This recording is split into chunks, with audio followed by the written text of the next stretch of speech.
Welcome to the Comfy CouchCast, everyone. My name is CatBit, and today I have Random Theory and the return of Nessie D, and we have a special guest, you two. Can you please introduce yourselves? I'm Random. I'm usually here. You know me. I'm Nessie. I'm just really excited to be here today. So, yeah. And a special guest, if you could please introduce yourself.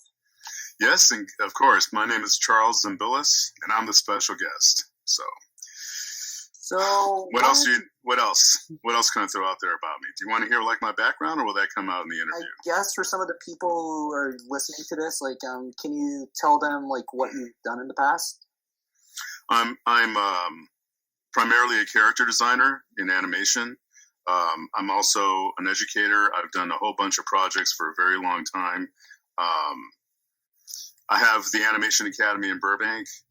That's my school. I've developed Crash Bandicoot, Spyro the Dragon, Jak and Daxter, a bunch of stuff that you guys have probably never heard of, mostly like Saturday morning cartoon stuff, and going all the way back to He-Man and She-Ra and a lot of 80s stuff that became popular. A lot of and even stuff even before that, but it's so obscure that I don't really bring it up too much. So anyway. So, Nessie, you got the questions to ask him. I actually had a series of questions lined up for a while. We've been planning to have you on for, again, a while, and when CatBit brought up the idea, I was extremely excited. So, even though, besides myself, a lot of people look up to you as an artist, I actually would like to know artistic inspiration. Who do you look up to? Well, first of all, thank you very much for having me here. You guys are really flattering me, so thank you very much. And I have a lot of them. I mean, quite a few. I'm inspired by medieval art. I'm inspired by the Renaissance, the great masters of the Renaissance. The great American illustrators, from the golden age of illustration. A lot of artists, a lot of my colleagues, my contemporary, the people that I know, so I can rattle off some names. I think probably, comic book artists, just so many. It's just, there's a lot. And I think some of the contemporary artists that have inspired me is, I think at the top of the list is an artist named Thomas Blackshear. And Thomas is a great, great artist. He's a great artist, probably the greatest living illustrator in America, in my opinion. And I've known him for many years. I've been inspired also by Bruce Timm, who you might know, who's a great name in the animation industry. With Batman. Yeah, I take an inspiration from his work. Yes, I used to work with him. I've worked with him several times. I'm influenced by I would say the Felix brothers, Paul Felix, who's over at Disney, the visual development artist there, and his brother Philip, who's a great friend of mine. Lately, I'm influenced by artists like Corey Loftus over at Disney, who's his last the project I'm most familiar with is he's the character designer in Zootopia. Yeah. On Zootopia. Nice. I mean, I could go on, but Frank Frazetta, J.C. Leyendecker, Dean Cornwell, Maxfield Parrish, just on and on. Just everybody. I just absorb all this stuff, and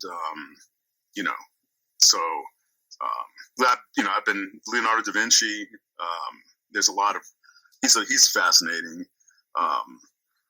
When I teach, I talk about how far back, human creativity goes. And I go all the way back to, primordial days, when, Venus of Willendorf and all that. And just, how art was first starting to manifest itself among human beings. And, how, the first inklings of it and how it developed. And ironically, or incidentally, I should say, it basically came through character design. Like the very first, aside from graphics, some little notches on the wall and little graphic, little symbols that they were making.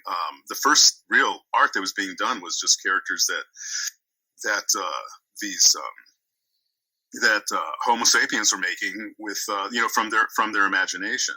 So my influence goes way back to the very beginning. I just kind of follow it through to ancient Egyptian art. I've been studying that lately and just kind of getting into that, and the classical period of Greeks and Romans and so on and so forth, all the way to today. So anyway, I could keep throwing them out there. I could keep throwing these names out there, but I don't think there's one in particular that has really kind of influenced me to the point where I'm kind of like what I do is derivative from it. It just all kind of comes together with in a big ball, and I just kind of tap into whatever it is that I need to, whenever, with whatever it is that I'm working on or creating. Right. I only asked because when I was in art school, one of the classes that I had to take was history of cartooning, and we only had one assignment, and that was to interview artists that we look up to.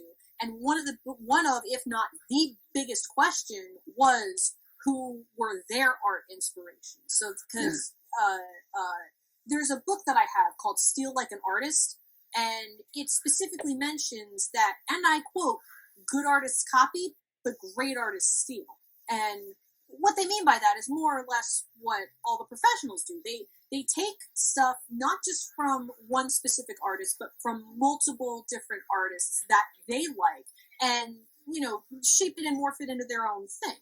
So now, whenever I interview people, especially people, industry people like yourself, that's one of the first things that I always try to ask. So, okay, that's a really good point. That's a really good issue that you brought up, because I've heard that for many times over the years, and I don't necessarily agree with it, and that is because that's just the way that I am. Mm-hmm. I really try as much as I possibly can to be free of these influences. Whenever I sit down to come up with something, whatever it may be, whether it's just a little doodle that I'm doing for myself, or just coming up with a new character. I try to be as original as possible, always. And I actually get annoyed with myself if I find something within my design that looks like it came from something else. And it happens frequently. And it's almost something like, where did that, and then I'll see something that I know that's where it came from, subconsciously that's where it came from. And I will actually get upset with myself. And because I don't want it to be derivative, but it's very difficult to do. It really is, because you got all these amazing people that are around, amazing talent, and your exposure to what other people are doing creatively today is greater than it has ever been before in history. Mm-hmm. And so you look at something. I might see your work. Let's say I'll go to your to your Instagram, let's say, and I see what it is that you're doing, and that might have an influence on me. But what I try and do is I try and take that and I try and change it in a way to where it's different. Okay, I might like the way that you maybe design teeth on a character, but I'll take that idea and I'll just try and do something different with it, so I'm not copying what it is that you have done. So I'm that, and I have been in situations where, when I was doing Jack and Daxter, they told me, we don't want you to look at anything. We don't want you to be influenced by anything. We want this to be as original as possible. We only want, they wanted really the project to be as original as I could possibly get it. Yeah. And so that's the way that I approach my work. Others, may have a different, angle at it, but that's how I see it. Nice. That's actually really striving cool. for originality. Because, I always loved the designs from Jack and Daxter. Jack and Daxter, Spyro, Crash Bandicoot, I love the Warner Brothers inspired look you gave to Crash and Spyro especially. Yeah. Thank you. Spyro is a good example, because Spyro was completely the reason why I have a special affection for Spyro. Is because Spyro was 100% original.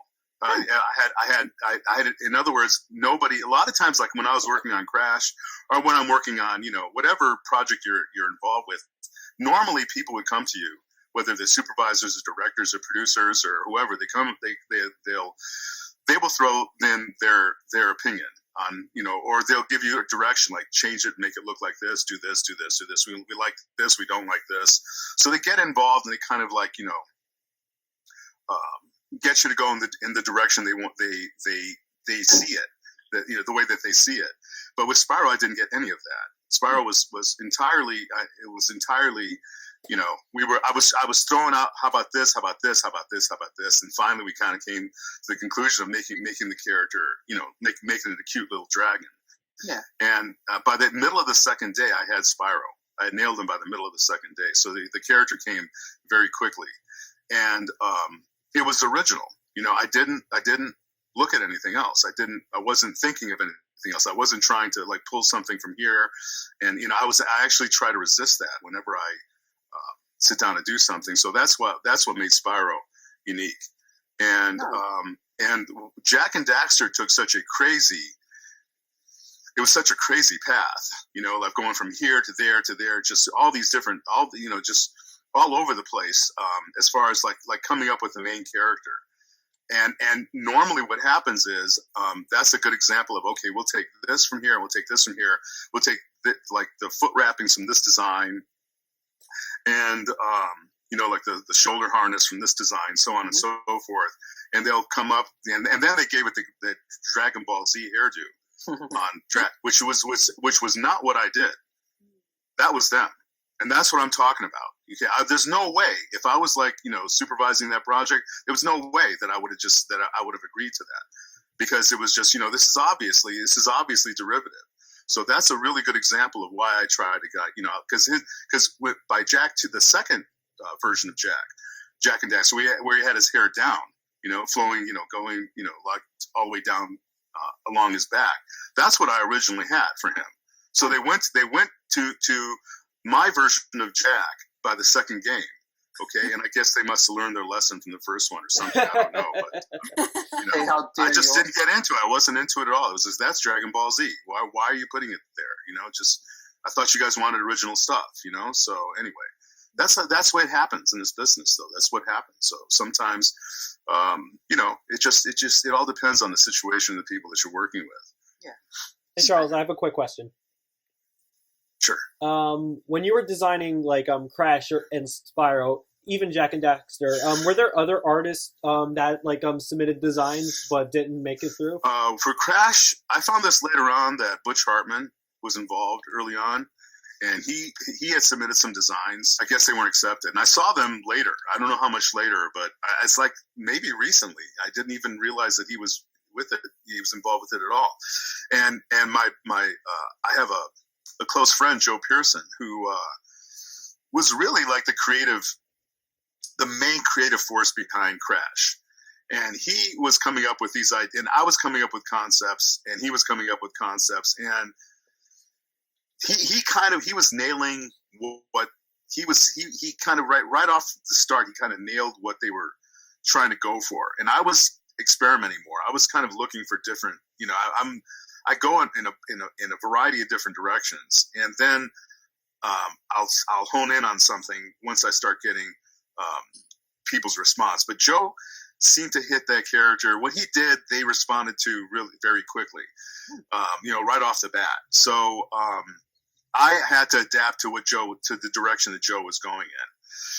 So that's what I had to deal with Crash. So sometimes things get rejected. Sometimes they'll accept it with changes. Sometimes they'll accept straight out what it is that you're doing. And then sometimes they'll accept somebody else's design.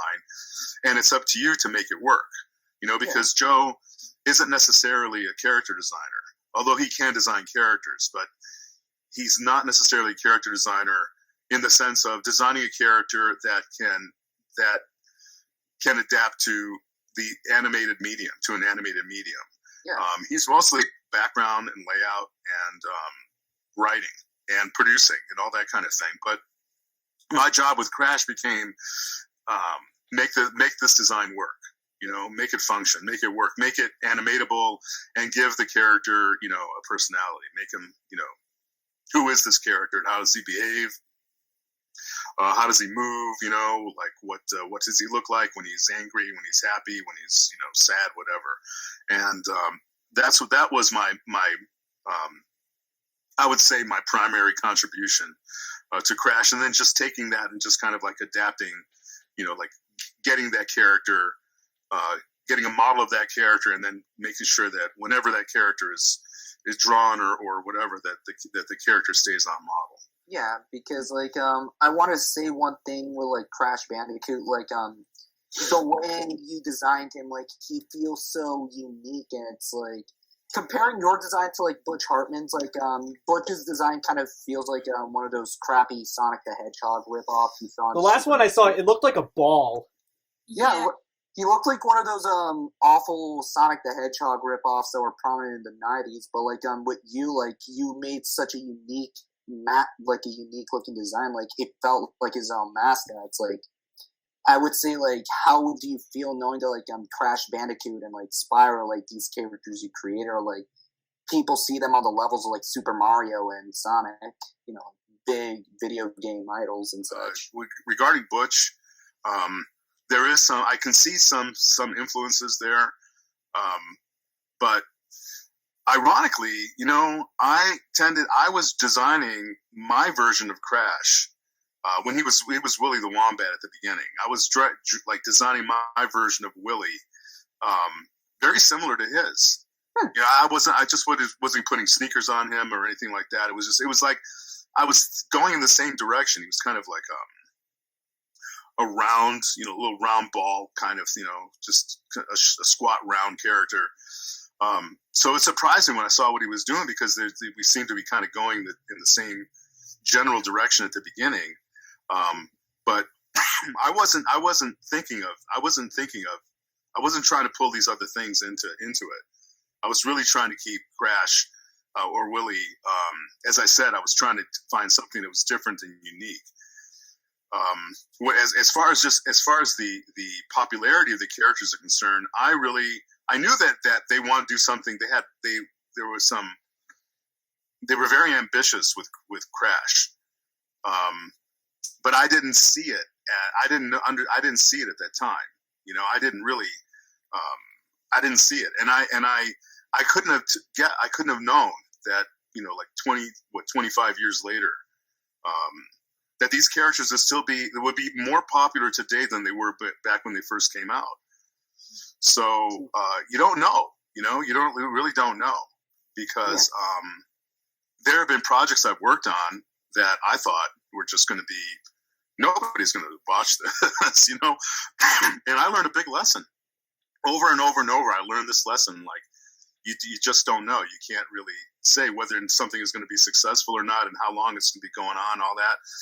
And the thing that my first lesson came with He-Man, actually, because I was there at the studio when they brought in these boxes of these action figures and said, this is going to be our next cartoon. So we had to go and get the characters and the vehicles and all that stuff, and draw the models from them, and design the characters for animation and stuff. And I was looking at these toys, and I was just saying, I don't think anybody's going to watch the show, but I couldn't have been more wrong, because the show was a huge, gigantic hit right from the beginning. And then I kind of learned to just shut up. And just, you never know what's going to happen. And of course you want things to work out well. You want it to be popular, but you don't know. You just don't know, because there's all these other factors that are involved that you have nothing to do with, that are totally out of your control. So, but I'm very happy about it, to tell you the truth. I'm really happy that to see the characters continue. And I've said this before. I've been interviewed about this before, and every time I try to make the same point, that the reason why those games are as popular as they are, and have gone on to do as well as they are, isn't necessarily because of me. I contributed, what it was that I contributed, which I feel is significant, but it wouldn't have done any good unless the crew was great, unless the production people were working on it, who were doing, they're the real heroes to me. They're the ones that, that the animators and the character modelers and the riggers and just the people who actually make it, who actually make the content, make the product, and they're the ones that make it. They're the ones it's because of them. So that's I like to draw attention to that point. So without them, it wouldn't have worked out. So Nessie, you have any other questions you want to ask Charles? Again, I do have a few. But this one is just kind of my own personal thing because I've been thinking about this ever since the announcements for them came around. What do you think of the new remakes? And I guess just from a visual standpoint, what's your opinion on it? I would love to know. They're very good. They're very, very good. Mm-hmm. They're very good. I really like how Spyro, what they've done with Spyro, especially. Okay, I think they did a great job with Spyro. He's like that's him. That's what I was, striving for. That's the way I saw him from the beginning. So, and I think that what they did with Crash is great. I just think that, I have nothing but good things to say about the way they're handling, the way they remade the games. So two thumbs up. So I'm guessing this is a question Nessie wrote. Have you ever interacted with the character designer for the Spyro remake, Nicholas Cole? No. I don't interact with anybody. I haven't interacted with anybody since Crash Nitro Kart, since 2002. I don't hear from anybody. Nobody gets in touch with me. I just don't hear from them. Yeah. Oh, I wanted to say this. The recent Crash racing game, they brought characters you designed for Crash Nitro Kart in the game as well. Mm-hmm. Yeah, I noticed that. I'm very curious as to why you don't really, interact with other people in the concept art community. Is there a reason, or? I don't know. I really don't know.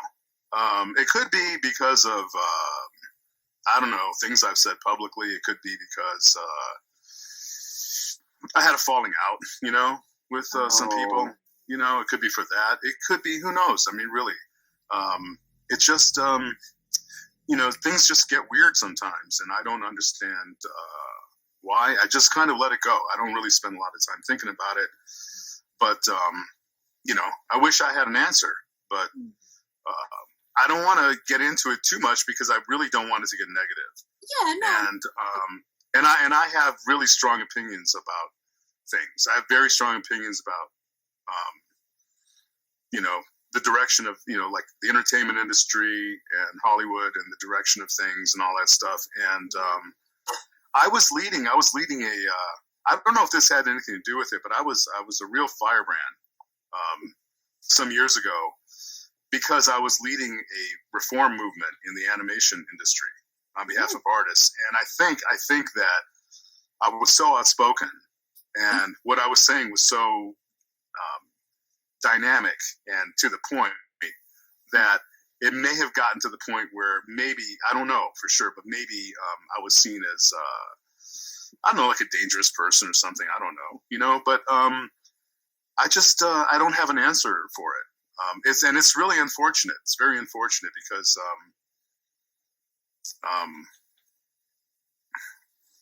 it's just, I think I could help them, I think I could help them. Sometimes I see characters that these studios are doing or just whatever. I see what they're doing and I feel that my input could be beneficial. But, I don't hear from them. And on top of that, I just, I stay very busy with my school, I'm just really, everything that I'm currently involved with really takes up a lot of my time. But I would like to, it would be nice to hear from somebody every once in a while, but, I hear from the fans, and that's what really matters. Yeah. But I don't hear from any of these people, none of them. And I don't, I mentioned this some time ago with another interview, some guy that was, I think it's a guy from Australia or whatever, And he said, and I mentioned him and said, if I contacted Insomniac Games, they would have no idea who I was. Really? They wouldn't have any idea who I was. If I called up Insomniac Games and got their switchboard and asked to speak with the president, of the company, Ted Price, and it's happened before. It happened years ago. I was trying to get in touch with Ted, and they inadvertently emailed. And they inadvertently included me in the email. And I guess the email back, and the email was to Ted, and the email was, do you know who this guy is? Like, okay, guys, so, but that's what it's like, that's what the business is like, and you just gotta have to have a thick skin and not get too worked up about that. Yeah, so, honestly, I think that's a really positive way of looking at things, because, like, I think the best thing to do is just, I guess, focus on yourself. But it is nice to have like connections with like people who like you were friends with and everyone, because I was friends with a lot of people when I went to school, and they're doing like a lot of good stuff, and we do like message once in a while, but like not really hang out and stuff. But well, I know hundreds and hundreds of people, and I've had great friends in animation, great friends, in this business, and I hardly hear from. I've lost communication with almost all of them. And it's really strange, and I could really, I could take a lot of time trying to, like analyze why this exists, and we talk about it a lot. I talk about it a lot with my students, because I realistically prepare them for the industry. I don't go around telling them, oh, it's just so great, and everybody's just skipping along, and, we're just throwing flowers up in the air wherever we go. It's just not like that. The industry's not like that. It can be very strange. And people in the industry can change. And I've noticed that you get, I've had people, I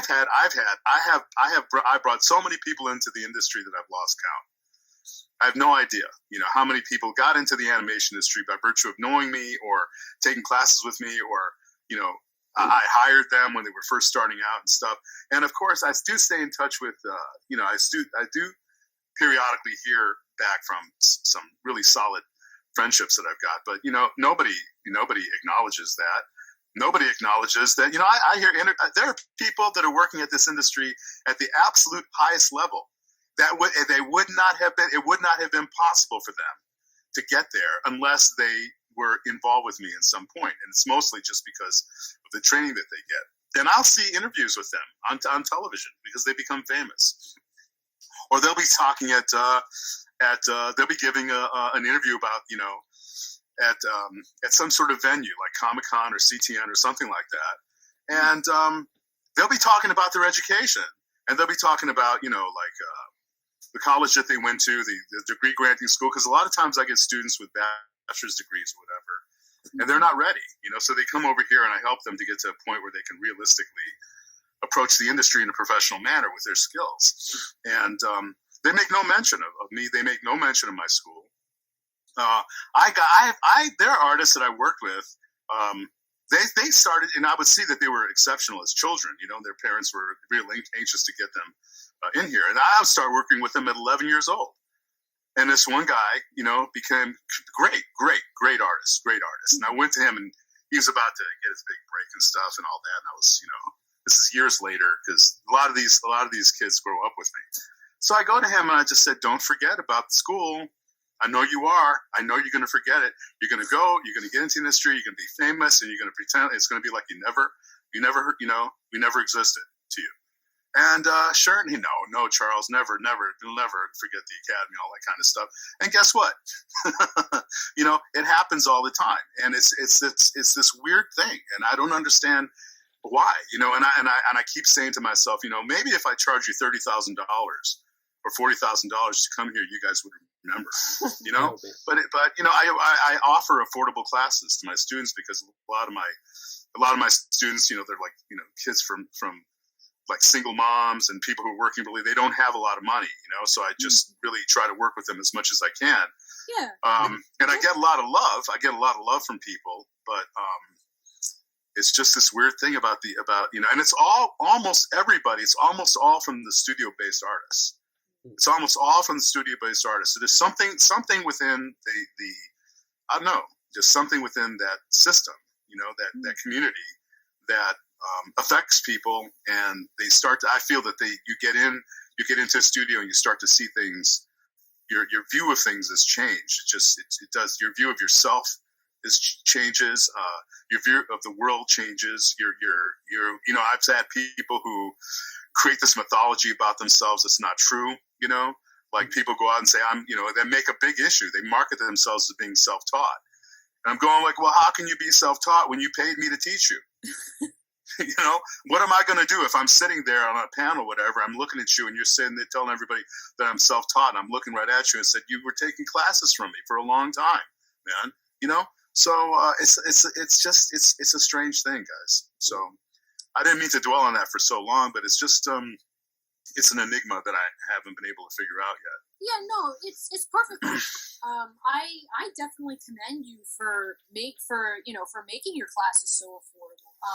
Again, I apologize. I'm a little bit of fangirling here, but once I found out about Animation Academy, I was like, I want to go to California. I want to go around with Charles Phillips because this stuff is really cool. I'm sorry. I still am interested. It's just, again, money, especially with everything going on right now.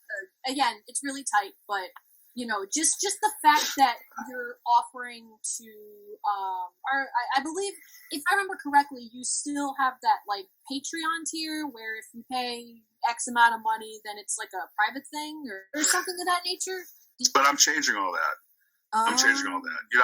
I work with students in a variety of different ways, but because it's been heading in this direction for a long time. But the whole thing with this situation that we're facing with the virus and all that, it's really changing everything, and it's changing everything fast. So I don't think I'm going to be.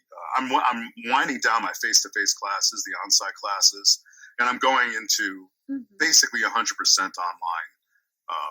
After this, so I just see, gosh, there's just so much to say. I don't even know where to start. I just see things. I don't see it as the most effective way of approaching education today.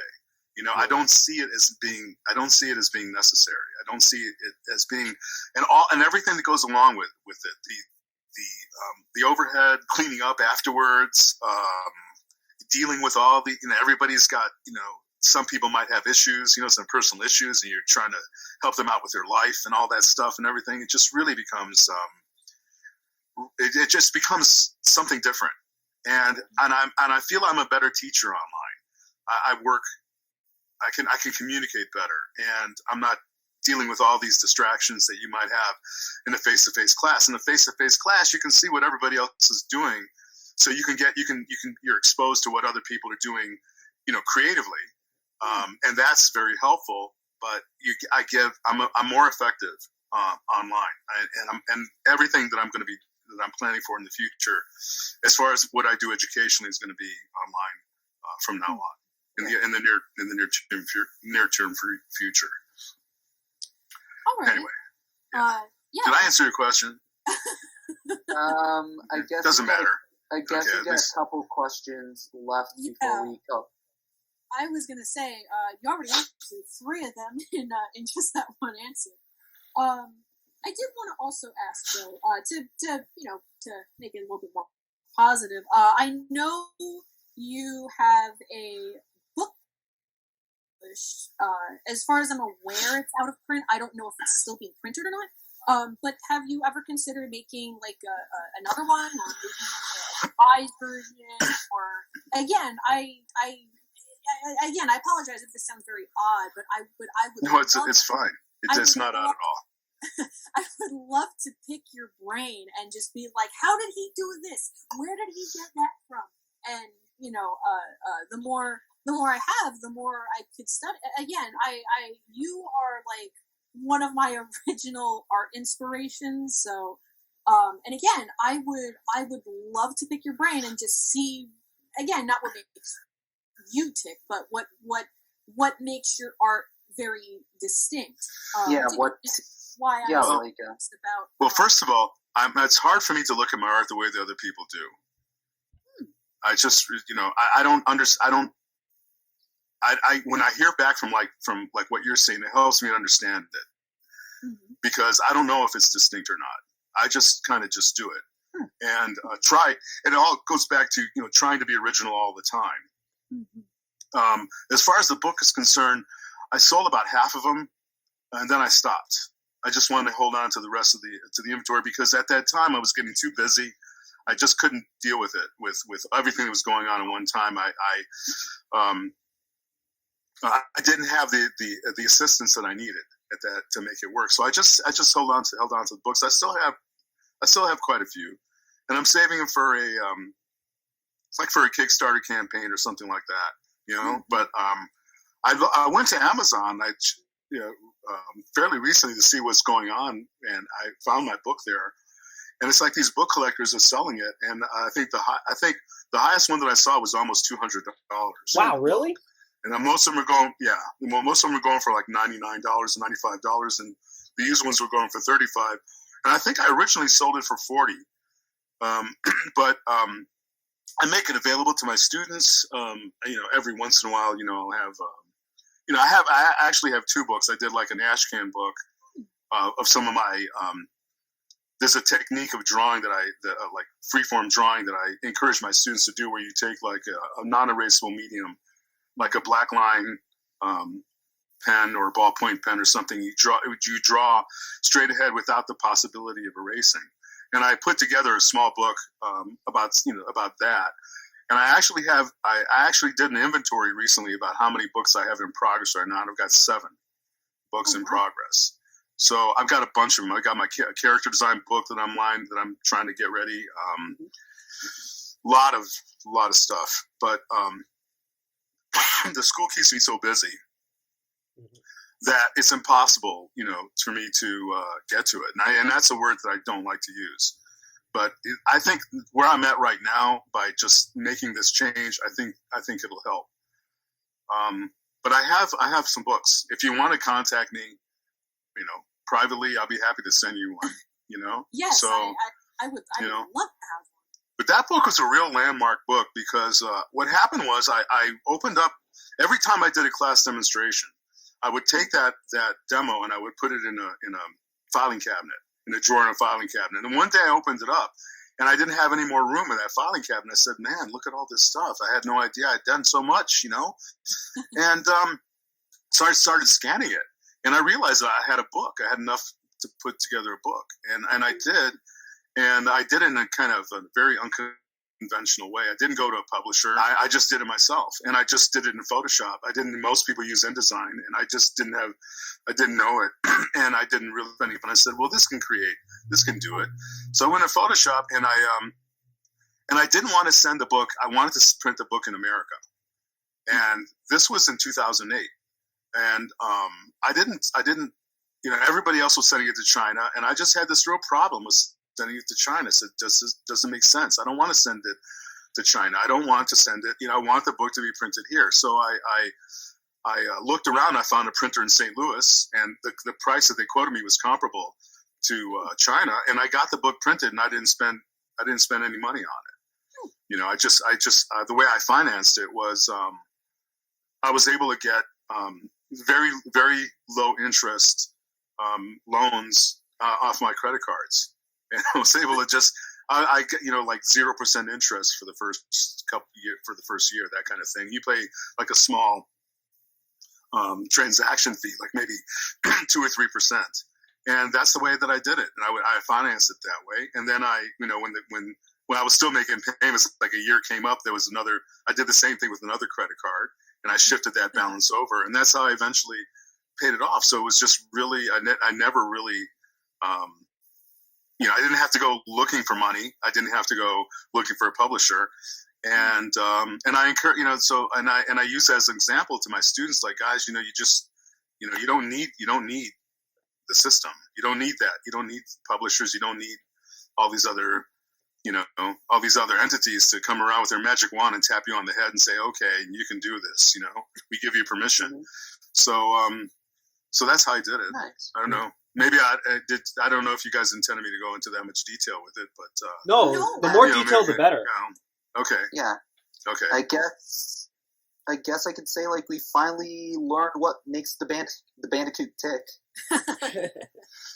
Yeah. I just did another picture. I had been in kind of a funk lately. You know, I just haven't been able to do much drawing, and I'm getting commission requests from all over the world, and I just haven't been able to get to them. And I feel bad because I know that, you know, I'd like to work with these people, and they're paying me well, you know, for the art and stuff. I just haven't been able to get to do it. But a couple nights ago, I was able to finally get something out with Crash and Spyro. So I'm kind of getting back into a creative, you know, into a creative groove again. That's good. And maybe, you know, we'll. I did a whole bunch of Crash sketches for my blog for years, trying to keep it going. You know, because in 2012, when they said they weren't going to make any more Crash games, I noticed the fans were very upset, and they were kind of coming to me, looking to me for help. And they were going, you know, Charles, can't you and Joe go to Activision and get them to, you know, like they'll listen to you, you know, like, man, they don't listen to anybody, you know. These are like, Activision, you know, don't give a shit unless you have money. No, these are corporate, you know, Goliaths. They don't care. They don't care. And so the thing I said was the best thing we could do, everybody, is keep creating Crash. You know, don't let the fact that they're not going to be making more Crash games keep Crash from it. It's not up to them. It's really not up to them. It's up to us. Yeah. You know, we're the ones. We have the ultimate power, and we have the ultimate influence. And I just said that. So I started just drawing. I started getting back into drawing Crash again. So I came up with this. I have a folder full of these Crash drawings I was doing over the last few years. I think this would make a good book too. You know, like the drawings I was doing while Crash was dormant. You know, so I haven't done anything lately. So lately, I'm thinking about getting back into it again, and you know, having fun with that. So anyway. So that's wonderful to hear, man. Thank you. I guess. Yeah, I'm like, I just like, I'm like, oh, I'm sorry, I'm like fangirling a little bit. Yeah. But yeah, I have this like newfound respect for you, man. Nice. Well, thank you very much. Nice. That's good. You didn't have respect for me before? Well, I mean, no, I'm just, you know, I'm just having some fun with you. But thank you very much. It's great. So is this the end of the podcast? Yeah, it's been about an hour. I actually do have to go get dinner because Mom just called. So. Anyway, I'm CatBit. Who are you guys? I'm Random. I'm Nessie. I'm Charles. Thank you for watching, and see you guys for that TNT break. What have I got? Sponsor time, bitch. This month's batch of episodes is brought to you by Petra. It's about a little bird who can't fly, which leads her to believe almost anything that can help her do so. As she leads a life full of discovery and hijinks, the more she learns about the world around her, the more ideas she'll get to help her soar into the sky at last. Will she fly, or will she continue to fall? Click the link below and catch new panels every Sunday. It's Petra by Calamity Moon.